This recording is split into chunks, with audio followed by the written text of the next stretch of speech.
name is Elyse Loughlin, and I'm a physical education teacher in Selkirk, New York, just outside of the state capital, Albany, New York. I've been teaching kindergarten through 5th grade physical education since 2009. I'm an advocate for social justice, particularly in regards to race, wellness, education, and poverty. I attended SUNY Cortland for both my bachelor's and master's degrees in physical education and health. While I was there, I was also a CURE scholarship recipient. CURE stands for Cortland's Urban Recruitment of Educators. The program required a sequence of courses focused on multicultural and urban education, the role of gender in schooling, and the relationship between schools and society, in addition to the coursework required of my bachelor's in physical education. Today's objectives are to analyze the impact of health and physical education on social justice, discuss the important role social-emotional learning has on creating positive and lasting impact on students' quality of life, identifying strategies to promote social justice in our schools and in our programs. Do I sound like I know what I'm talking about yet? Because the truth is I'm not an expert. I just have the advantage of seeing through the looking glass ever since my brother handed me a copy of the book Lies My Teacher Told Me when he came home from his first year of college. The truth is that even though I have life experience and sensitivity training, I still make mistakes when trying to advocate, and I will be forever learning on these topics. I have 2 pictures here.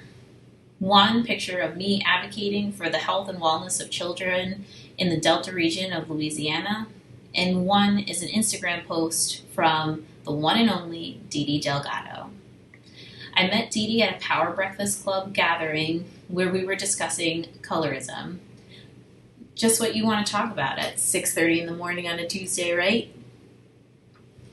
Anyway, the conversation was not going as planned, and there was a bit of tension in the air. I can't remember exactly how the conversation went, but I decided that I wanted to add something to it. This is some sort of rendition of how it went.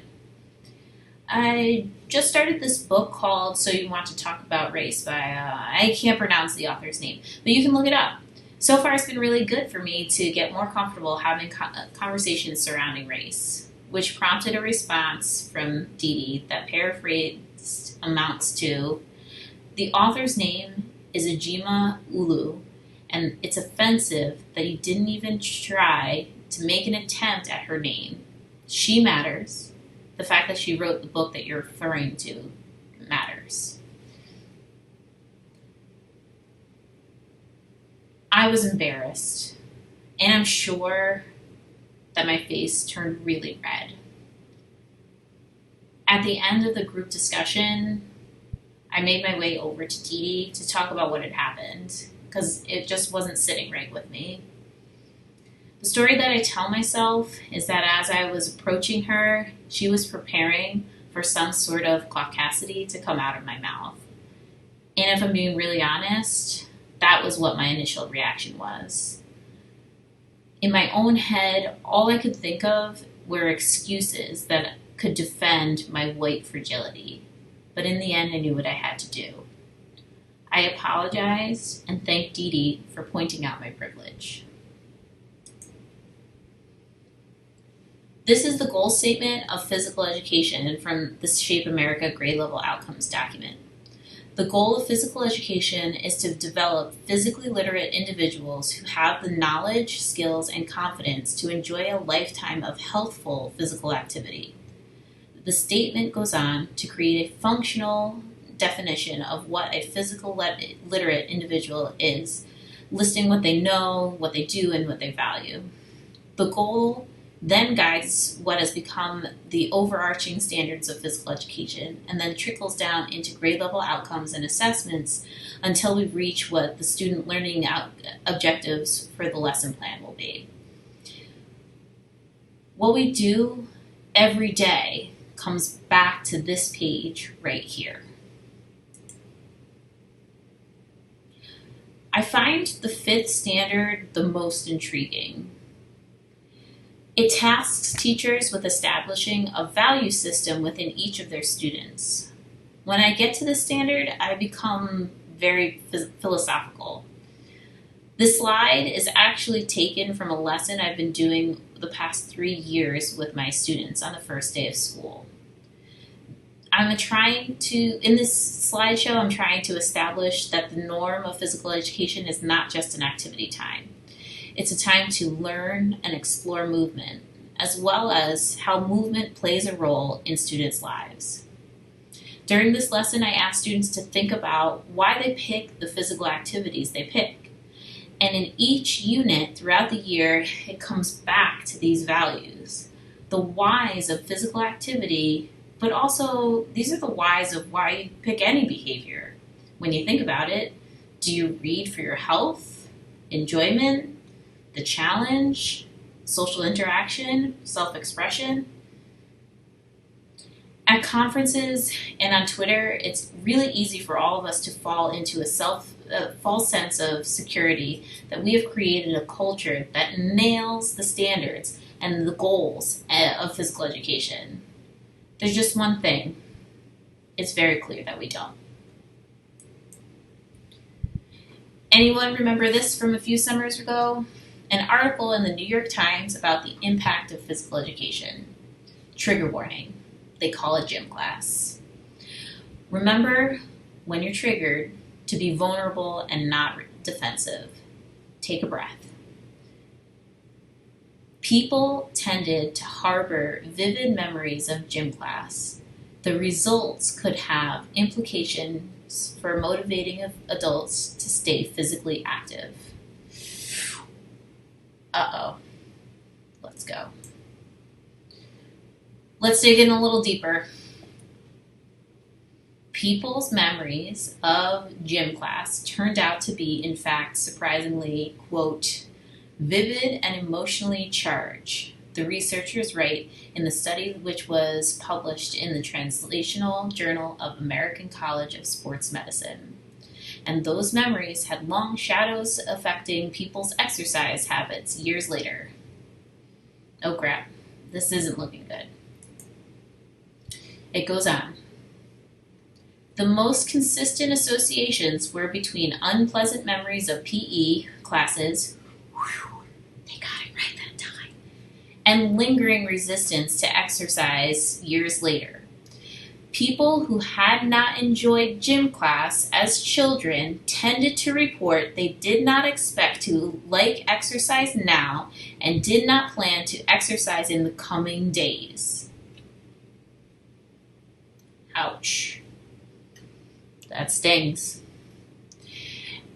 If we're trying to prepare children with the skills, knowledge, and values required to live a healthy and active lifestyle, but their memories of the instruction create resistance to physical activity, we are actually doing the opposite. Sorry, folks, but there's more. Aaliyah Wong wrote an article titled, "Gym Class is So Bad, Kids Are Skipping School to Avoid It." Quite the clickbait there. This article was posted in The Atlantic. The article sparked an eruption of conversation surrounding physical education in the Twitter sphere. It was certainly a disruption to the cozy place of #PhysEd, where all PE is carefully planned, outcomes-based, and completely relevant to all students. Remember this gem? PE class sucks. The end. Exercise is the best medicine, but that's not PE class.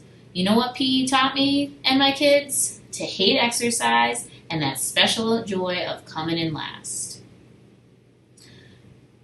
That tweet right there sounds like some pretty traumatic and vivid memories. Okay, one more tweet. Remember the game called Bombardment? The educational and fitness purpose, which is unclear unless hitting your peers in the face with the ball can be called a goal. Anyway, tell us what you think about PE. Are you a fan or foe? We might put you on on our show, but you gotta hustle.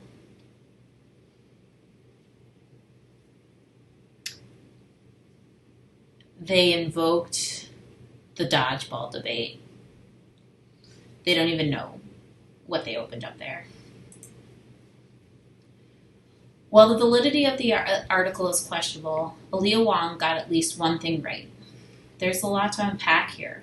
Physical education teachers took to their own blogs and Twitters to defend their content, their profession, and themselves.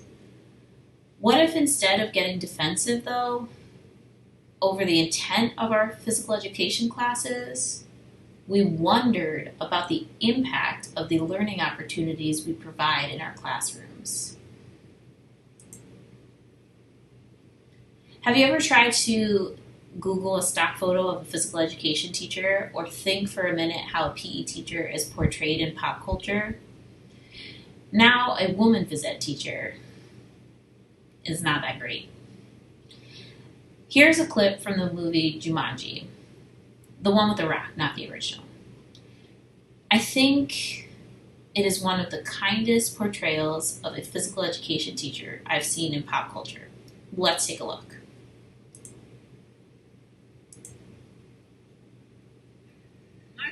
You can't play catch by yourself. Pair up. Come on, let's go. No, I'm good. Okay. You have to participate just like everybody else. Otherwise, why are you even here? It's a requirement. Martha? I think it's pointless. Gym class is not going to get me to Princeton, and I don't understand the obsession with throwing the ball into a hoop and, oh, touchdown, 5 points. Okay, there's a lot wrong with that, but first of all, it's physical activity, which is good for you, with other people, also good for you. And if you try it, you might even have some fun. Fun? That's what we're doing here? Fun? This is school.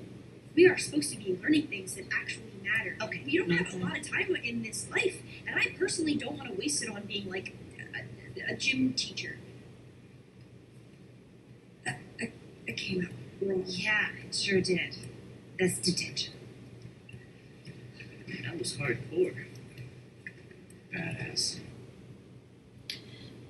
To me, this video demonstrates the disconnect between our intent and our impact. The student thinks that the class is pointless and will not teach her what she needs to know to get into Princeton. I personally would argue that the self-management, relationship management, and goal-setting skills taught in a PE class are integral parts of an acceptance to study at Princeton. But that's not what's at stake here. There's a breakdown in communication between the teacher and the student. The teacher believes that the motivation to try the activity will just be there because the students will naturally believe that physical activity and social interaction are good for you, which will cause enjoyment. Boom, done. Students motivated, ready to jump into action. On the other hand, the student working from their own intrinsic motivation has gotten lost in the ambiguity of the learning activity. Without clear and intentional instruction, she believes that the class is just the physical activity part and is pointless. To the student, the physical education has no education part to it. It's just going to the gym. The teacher even lists some of the values mentioned in the Shape America goal statement: health, social interaction, and enjoyment. The intent really is there for this physical education character. Unfortunately, the impact is not. Let's approach this with wonder and ask a question of ourselves. But what if students don't see themselves reflected in the health and wellness world the same way their teacher/society is conveying it? Typically, someone becomes a PE teacher because, for whatever reason, they gravitate to physical activity. So, it would take empathy to be able to create a space for someone that doesn't share your knowledge and values surrounding physical activity. That much is relatable. But what if there's something much, much deeper than that? This is an example of a Google search I did for the word fitness. What do you see? What do these images make you think? What do these images make you wonder? I'm going to pause for 30 seconds before I go to the next slide so you can consider these things. Ready? Go.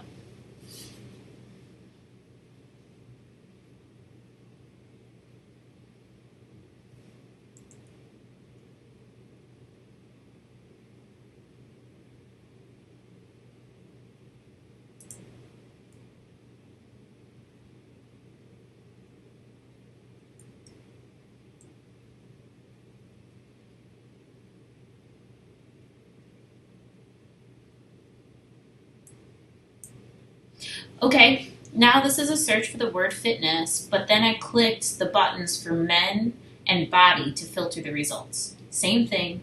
What do you see? What do these images make you think? What do these images make you wonder? 30 seconds, go.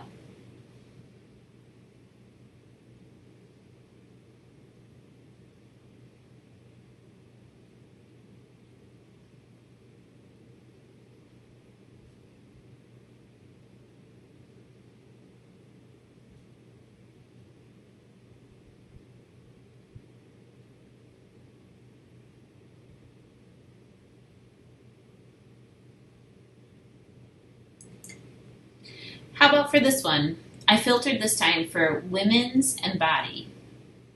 Ready? Go.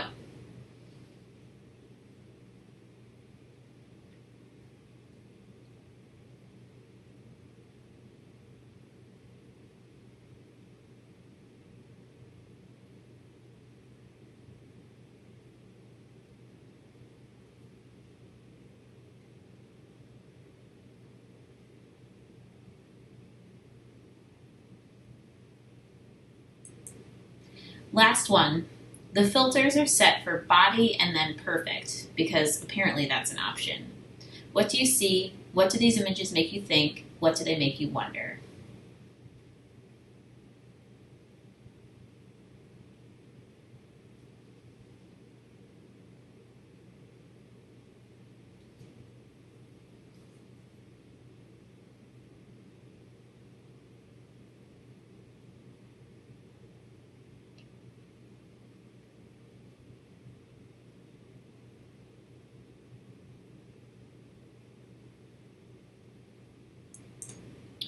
Let's go back to the first search and I'll tell you what I see. I see that the word fitness comes up with a whole bunch of white people and not much Black, Indigenous people of color. I see nearly impossible standards for body image and beauty that stem from believing that whiteness is preferred. I see that perfect, fit bodies are not Indigenous or Asian. I see that the word fitness is marketed toward a way of life that comes with a bunch of barriers. In reaction to this fitness culture, my friends Michelle and Jamel opened a business in downtown Albany called Rooted Healing. Their slogan, "You are worthy of your own care and attention." Rooted offers fitness classes, wellness workshops, and individual sessions, all centering around the liberation, healing, and power of Black, Indigenous people of color by rooting within the three dimensions: the mind, body, and spirit. Their approach works to address environmental and behavioral factors that impact a person's ability to pursue health and wellness. The owners and teachers are motivated by their own experiences of going to the gyms and yoga classes and not seeing many people that look like them. Generally speaking, yoga studios are concentrated in majority white neighborhoods, so location was also important to get Black, Indigenous people of color involved in the healing arts. One day, Rooted posted this message on their Instagram, and it has forever changed me. There is a significant difference between all are welcomed here, and this space was made for you. I'm going to let you sit with that for a minute because it hit me right down through my soul the first time I saw it. All are welcomed here, and this space was made for you.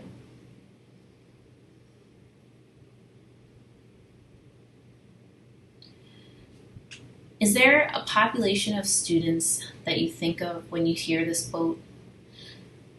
Does this quote give you guilt or maybe even a bit of shame? I had always thought my classroom, I had always thought of my classroom as all are welcomed here, and that was a good thing. And I was doing my best. I did the reading, I showed each student love and attention, I was sensitive to the diverse needs of my classroom. But in the end, I was not creating an intentional space for all of my students, which meant that despite my training, I was still operating from a space where my belief and my values are the norm and my students are to comply and follow. My best example of lessons learned in anti-bias, anti-racism work is one about gender and sexual orientation. I ask that if you're watching this and defensiveness creeps into your mind, that you respond to it with wonder and ask questions that dig deeper into your understanding. I was 25 years old when I started coaching the swimming and diving team at my school.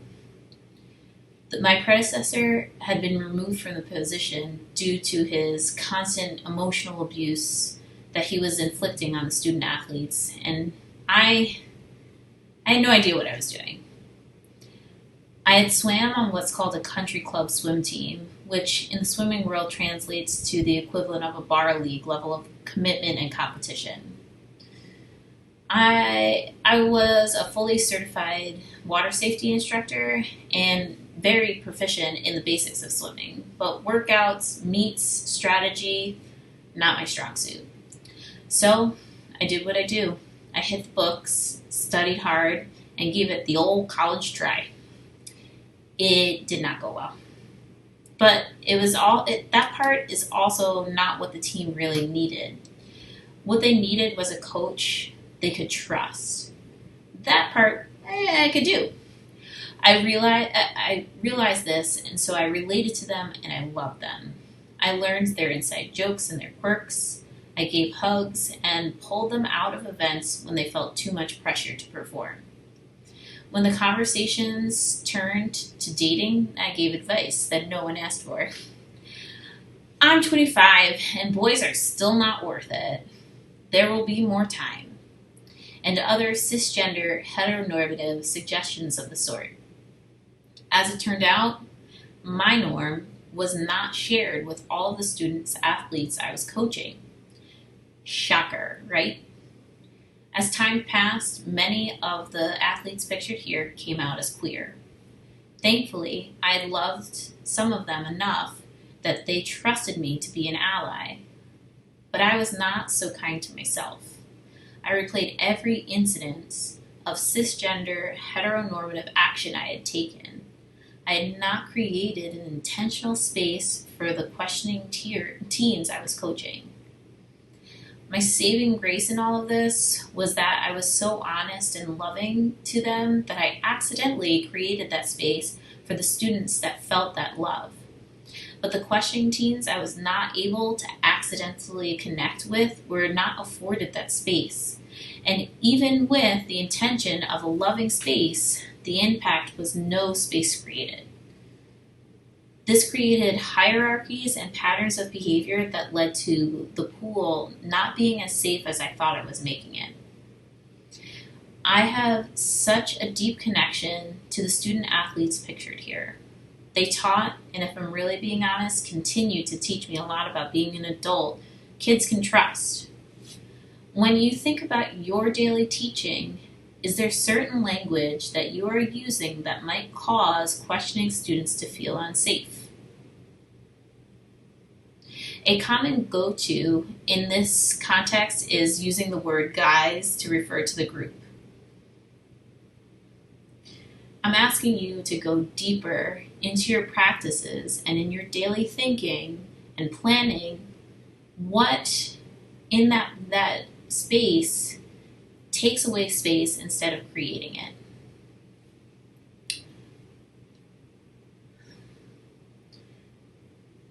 Here, there's a trigger warning for this next slide because I cried when I created it, but I feel it's really important to talk about.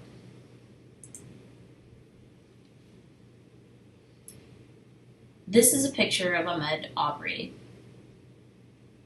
He was a physically literate, avid runner. He valued physical activity. He was out for a run. His black body, running, was threatening. He was chased and murdered. Do you think his PE teacher ever considered that as a possibility? There is a hidden curriculum that whiteness is the norm and that everyone has the same experience. I like to think about this hidden curriculum as air pollution. We breathe it in unknowingly, but it doesn't mean there are no consequences of it. Its invisibility is a superpower that allows it to be passed on and internalized unintentionally. So when a physical education teacher says the word fitness, the Google searches that we looked at before is what has been internalized as normal. To a black student, the word fitness might be seen as a white thing. So a PE class centered around physical activity and physical literacy without addressing the cultural relevancy of the topic is destined to miss the mark and can possibly be adding to counterculture narratives that resist whiteness. Brené Brown argues that shame lives and thrives in secrecy, silence, and judgment. And with the vast majority of teachers being white, it can be pretty easy for educators to circumnavigate conversations surrounding race. And so the shame of white supremacy grows. You are here listening and learning, but ABAR work does not end there. The next step is to start the conversations that will pull the hidden curriculum out of secrecy and tacit promotion. We will need to be vulnerable as we call into question what we consider to be best practices and how those practices uphold certain narratives. Which means we need to see more of these types of questions in our different Twitter chats for physical education. And also, we as educators need to explore other communities that will push our thinking. In the spirit of vulnerability, I want to share this picture of high school Elyse and a story I have literally never told anyone else. But first, some context. I was raised by two parents of Latinx descent. My mother is Ecuadorian and Dominican. Her first language was Spanish, and she was retained twice in elementary school because her English was considered to be too poor. It was a big deal when she took me to the Bronx to meet her grandfather with blue eyes. My dad was Puerto Rican and Irish. This accounts for the last name Loughlin, despite the majority of my heritage coming from Latinx countries, and my blue eyes and fair skin. The picture seen here was taken right around the time I received the application for the Cura Scholarship. One of the questions went something like this: how have people of your race or ethnicity been historically discriminated against? I stared at that question for a long time. I tried to write something about being Puerto Rican, Dominican, and Ecuadorian, but I had zero context for this question. My knowledge of discrimination was the Holocaust and the public education version of the civil rights movement. My parents were not available to consult for this question, and because I'm passable as a white person, to my knowledge, the only time I personally encountered discrimination was the one time I was called a racial slur. So, I wrote about the potato famine. I treated it as a DBQ. The hidden curriculum had little regard for the development of my identity as a Latinx person. This continues to be a cause of insecurity and shame in my life. My teachers were good people. I did feel like they cared about me. They just didn't see all of me. And it's not because they didn't care. It's that they didn't see cultural identity as something to intentionally create space for.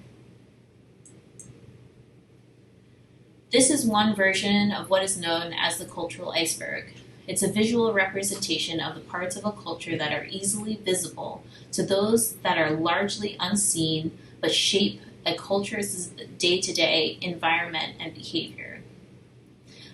I'm going to give you a minute to go through the items listed here and think about how they might relate to our learning standards and grade level outcomes, or how they play into the dynamics of our classrooms.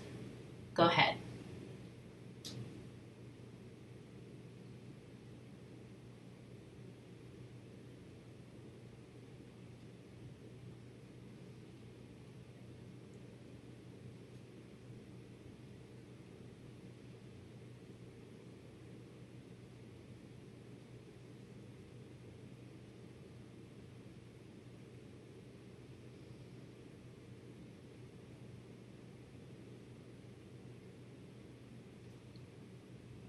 As you are planning, do you intentionally consider that your student's cultural iceberg could look different than yours? Do you consider that the norms you are working from might not be shared concepts between you and your students? Those that know me know that I'm an avid kickball player. And over the years, I have created a theory that adult kickball leagues are a final assessment of physical education programs. Participants that are physically literate find the league and possess the knowledge and skills needed to play. They are respectful of other participants regardless of skill level. And while they may value competition, they know that for adults playing a child's game, the enjoyment and social interaction is really why they are there. The league that I play in is pretty well established. It's been going for about 10 years, has about 26 teams, and about 500 participants. We play in a large city park right in the heart of downtown Albany. This is one of the few pictures of the whole league together. Take a look. It's a pretty white space. This came up at a Power Breakfast Club when we were talking about how to make friends as an adult. Adult recreational sports are largely seen as white spaces and unwelcoming or even unsafe for Black folks. So what can we do about this as physical education teachers? Here's a list of some examples of grade level outcomes I believe can be used to guide efforts to create a curriculum that teaches students to critically examine the gendered and racialized messages of the hidden curriculum. These outcomes can be used as a rationale to talk to students about how different cultures interact with health and safety, health and sport differently, not just on a superficial level, but on a deeper, under-the-water iceberg level. Again, speaking to racism to free it from secrecy and silence and judgment, and creating real understanding between students, and in the hopes that this will make changes even if they're at a glacial pace. When I think about anti-bias, anti-racism work, it really pairs nicely with the health standards and literacy skills. Self-management, relationship management, stress management, decision-making, planning and goal setting, communication, advocacy are the same skills needed in an ally.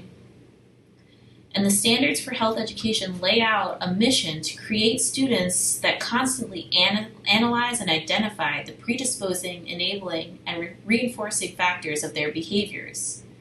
In health classes, we spend time to provide students different content knowledge. We also provide time to practice health literacy skills so that when they need to, they can use these skills to pursue health. Raise your hand if you are someone that has increased their reading about the impact of privilege and racism in America. Reading and talking are the content knowledge part. What can be done in PE and health classes to increase the time spent on the skill practice part? Can this be done without mentioning race?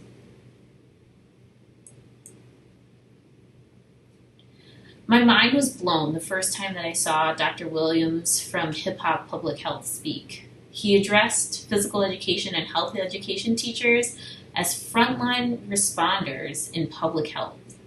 It felt like such a big deal to be recognized by the medical community as such. It is my belief that as part of that front line, we need to make a concerted effort as a profession to talk more about the impact of race as a public health crisis. This will require us to look at everything from how we teach to how we put conferences together. We need to analyze our own systems and find out where there is gatekeeping that prevents us from hearing voices that are diverse and can create understanding. This session is called We Gotta Make a Change. It's a line from a Tupac song, Changes. Throughout the song, Tupac goes back and forth between his present reality as a black man in America and the way he wished things were. Many of the topics addressed in the song are largely considered to be part of this public health crisis of racism. The song was written in 1992, and with the exception of the election of a black president, nothing has really changed. I listened to this song on repeat, and these words, they hit me hard every time. We gotta make a change. It's time for us as a people to start making some changes. Let's change the way we eat, let's change the way we live, and let's change the way we treat each other. You see, the old way wasn't working, so it's on us to do what we gotta do to survive. These words give me the urgency in my thinking and in my work. I see these words as a call to action for physical education teachers. Compare what Tupac is saying here with the goal statement and standards of physical education. For me, that's what we're doing here. We're teaching kids to eat, we're teaching them how to live, and we're teaching them how to treat each other. These words, Tupac's words, and the standards for physical education, for me, they are aligned and they give me my why. Physical education is a venue for social justice work in regards to race, wellness, education, and poverty. If you are someone that wants to include anti-bias, anti-racism work in your day-to-day life, in your lessons for your students, or probably both, I invite you to take the extra step to go beyond following people on social media and investigating if they have a Patreon.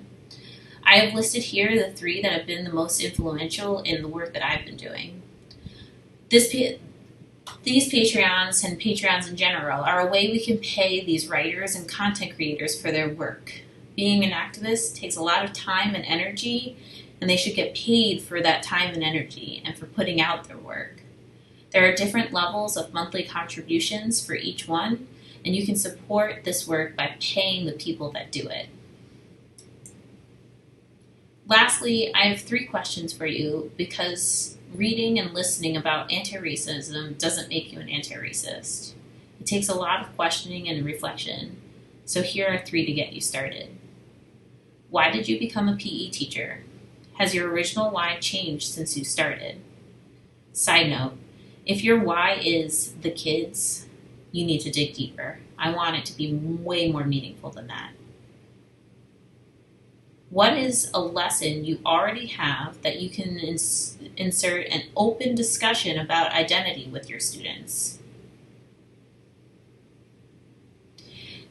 Did you find yourself getting defensive through this presentation? Why was that?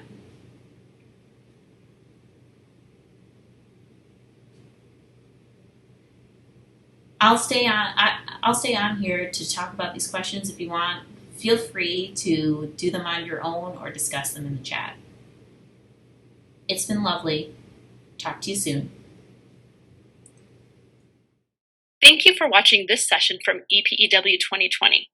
We're saving the next few minutes for you to ask those final questions before we log off.